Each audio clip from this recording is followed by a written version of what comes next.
The text structure we are going to study today is problem solution, identifying problems and posing solutions.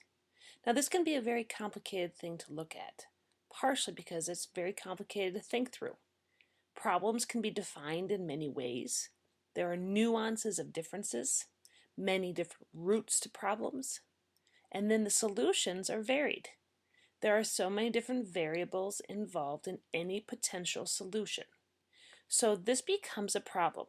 It becomes a problem reading, it becomes a problem writing. And because of that, I think it's rather fun. Here is one potential graphic organizer that would help in problem solution. I like this one because it talks about influences. What has influenced the cause? And what effects did it have? How can you disrupt that with a solution? Now, if I were doing this, I think I would add some boxes to the solution. What are the odds? What are the influences on that solution? So one of the things I'd like you to learn or think about for graphic organizers is they can be changed to fit your purposes.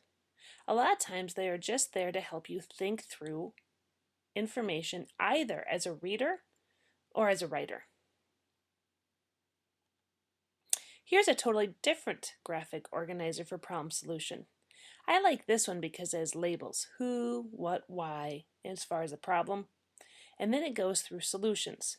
Now I want you to notice in the solution box, couldn't you say that that's cause and effect? I think there's a lot of similarity there.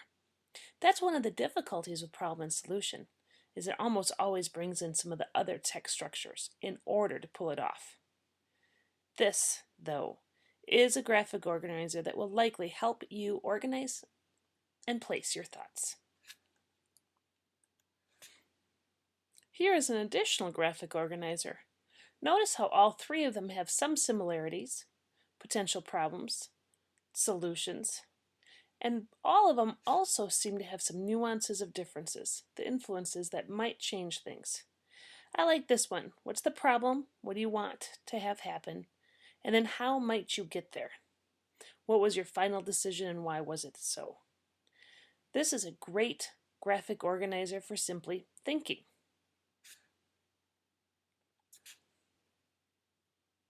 Some of the signal words for problem solution include words that are closely related with problems or solutions.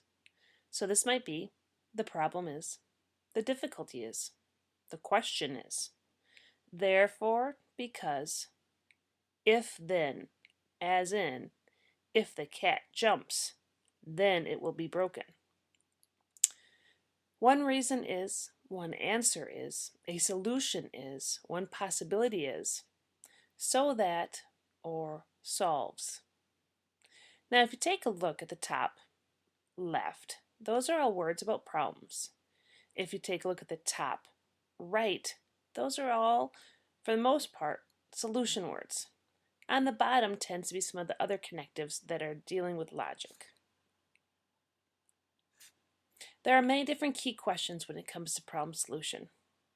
Again, the number of questions here is somewhat indicative of the complexity of this type of text structure or writing assignment. What is the problem? What is its nature, its scope? That means how big of a problem it is and how deep. Why is it a problem? That could get at its roots, its causes. What solutions are possible for this problem? What has already been tried? With what results? What resources might help this problem? And what is the best potential solution?